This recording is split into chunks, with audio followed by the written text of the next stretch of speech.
Imagine being born on a planet where your first birthday never comes, where the year you were born in is still the current year when you are middle-aged, where the concept of an annual calendar, something so fundamental to human civilization that we have structured our entire relationship with time around it, simply does not apply.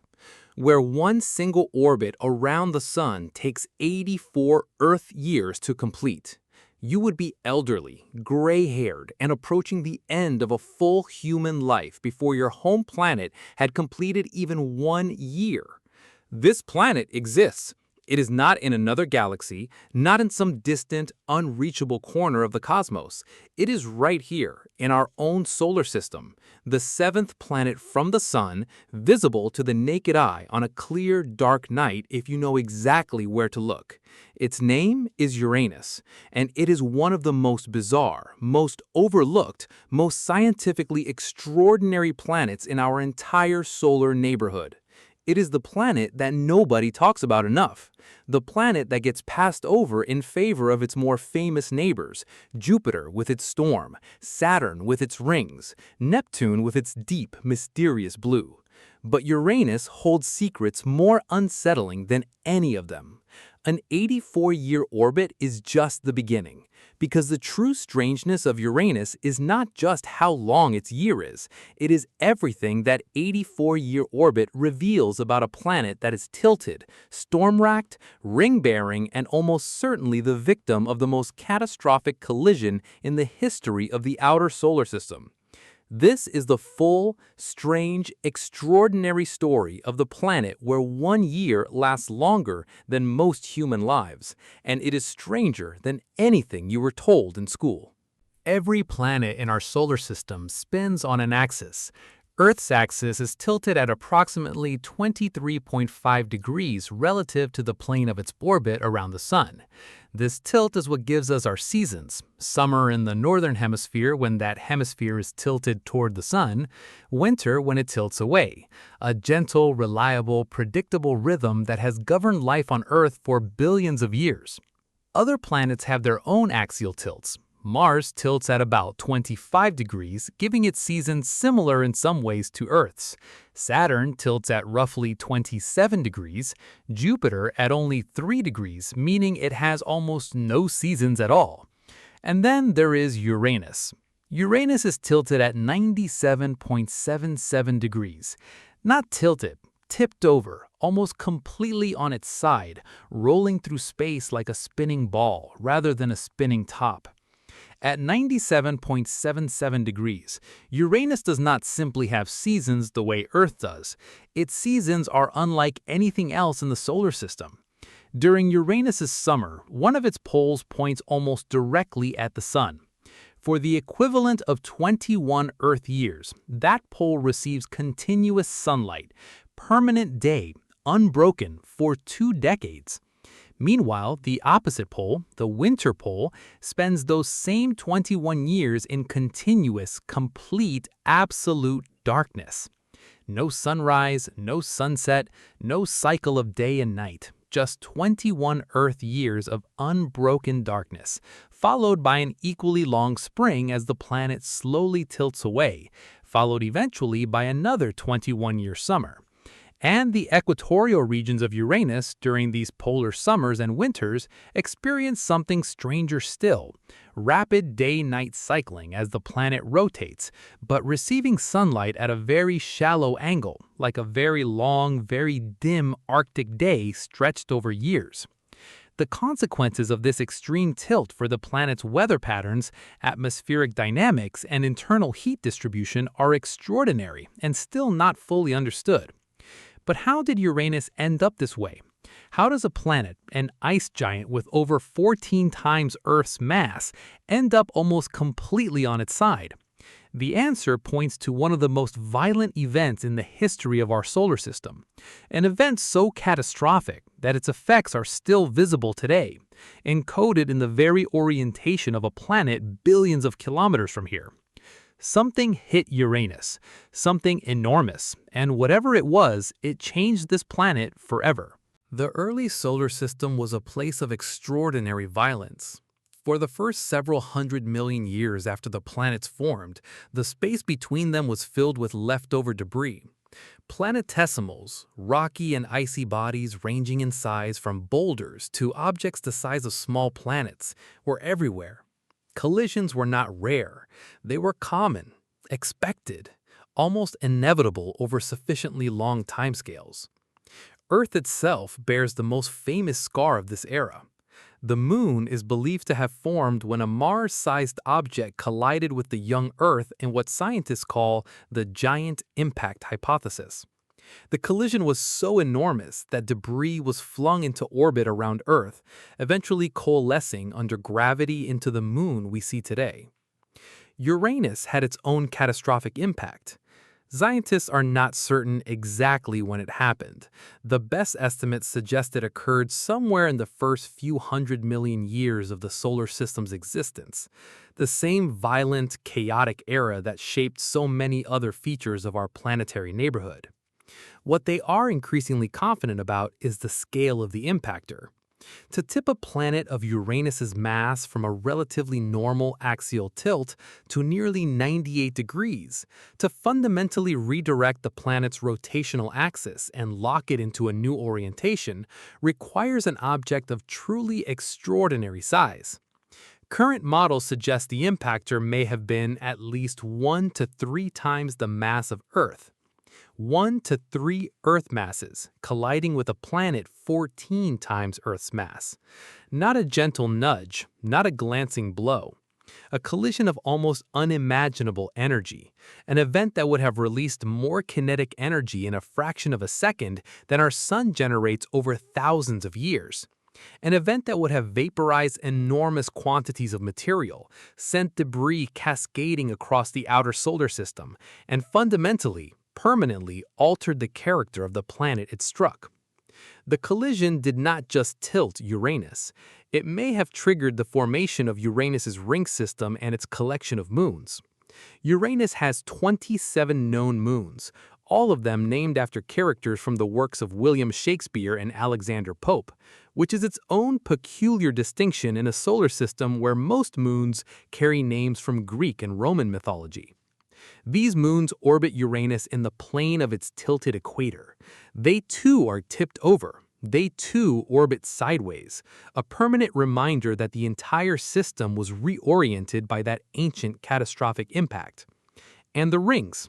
Uranus has rings, not as spectacular as Saturn's, not as visually dominant.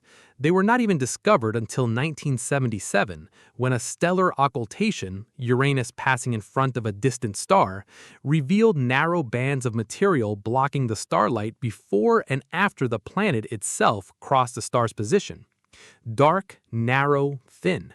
Made of some of the darkest material in the solar system, so dark that they reflect almost no light, which is why they went undiscovered for so long.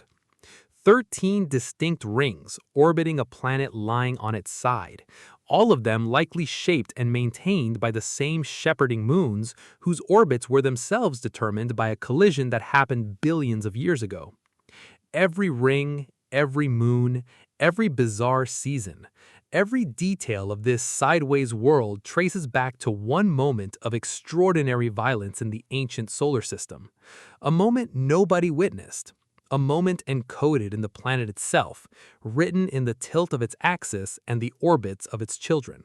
Uranus is classified as an ice giant, not because it is made of ice in the ordinary sense, not because it is frozen in the way we normally understand the word. Ice, in planetary science, refers to chemical compounds, water, ammonia, methane, that exist in a high-pressure, high-temperature state very different from the ice you might find in your freezer. At the pressures inside Uranus, these compounds behave more like hot, dense, supercritical fluids, exotic states of matter with no real equivalent in everyday experience. The interior of Uranus, by current models, consists of a rocky core surrounded by this ocean of hot, pressurized ices, wrapped in an atmosphere of hydrogen and helium with trace amounts of methane. It is the methane that gives Uranus its distinctive color, a pale blue-green, almost cyan, because methane in the upper atmosphere absorbs red wavelengths of light and reflects blue and green ones back to our eyes. But here is one of Uranus's greatest mysteries. Every other planet in our solar system radiates more heat than it receives from the sun. They are all slowly cooling, releasing the residual heat left over from their formation billions of years ago. Every planet except Uranus. Uranus emits almost no internal heat whatsoever.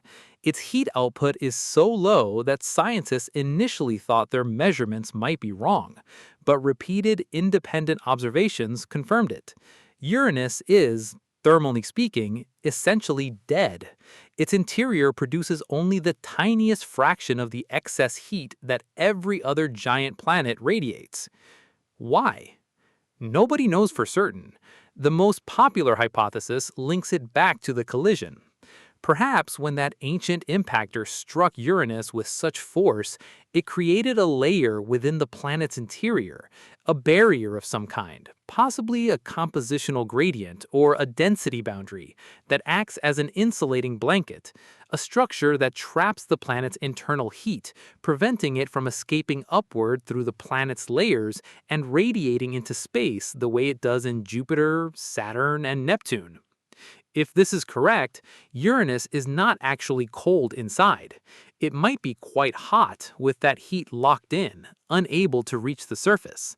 Which means that beneath that calm, pale blue-green exterior, beneath the atmosphere that looks almost serene by gas giant standards, there may be an interior boiling with trapped ancient heat. Heat left over from the formation of the solar system, from the radioactive decay of elements in the core, possibly from the catastrophic impact itself. A pressure cooker sealed 4 billion years ago, still cooking.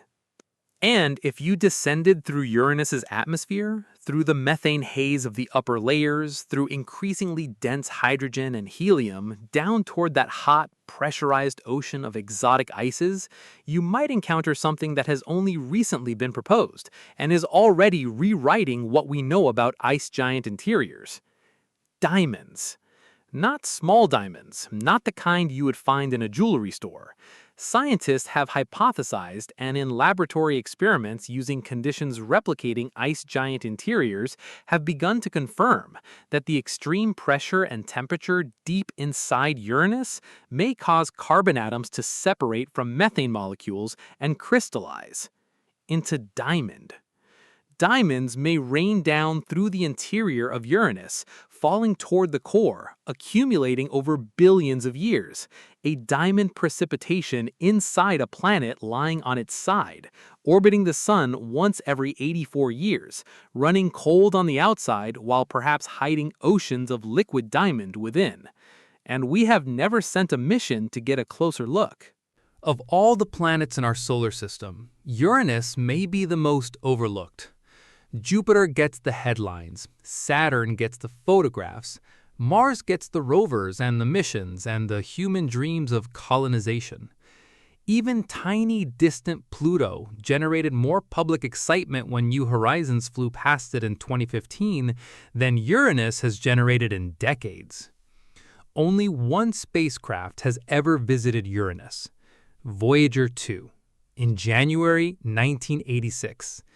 It spent approximately 6 hours making its closest approach, snapping photographs, collecting data, then continuing on its journey toward Neptune and eventually out of the solar system entirely. 6 hours. One flyby, 40 years ago. That is the sum total of humanity's direct encounter with the most tilted planet in the solar system. A planet with diamond rain hypothesized in its interior. A planet whose year outlasts most human lives. A planet that was struck so hard by something in the ancient solar system that it still rolls sideways through space billions of years later. Voyager 2's data from those 6 brief hours is still being studied and reanalyzed, still yielding new insights, still raising new questions. But what we really need, what the scientific community has been making the case for with increasing urgency, is a dedicated orbiter, a spacecraft designed specifically to spend years in the Uranian system, mapping the atmosphere in detail, probing the ring system, surveying the moons, perhaps even sending an atmospheric probe descending into the methane haze to measure what lies below. In 2022, the National Academies of Sciences, Engineering, and Medicine released a major report, the Planetary Science and Astrobiology Decadal Survey, that ranked a Uranus orbiter mission as the top priority for NASA's flagship science missions in the coming decade. Number 1. Above Mars missions, above Jupiter missions, above all else.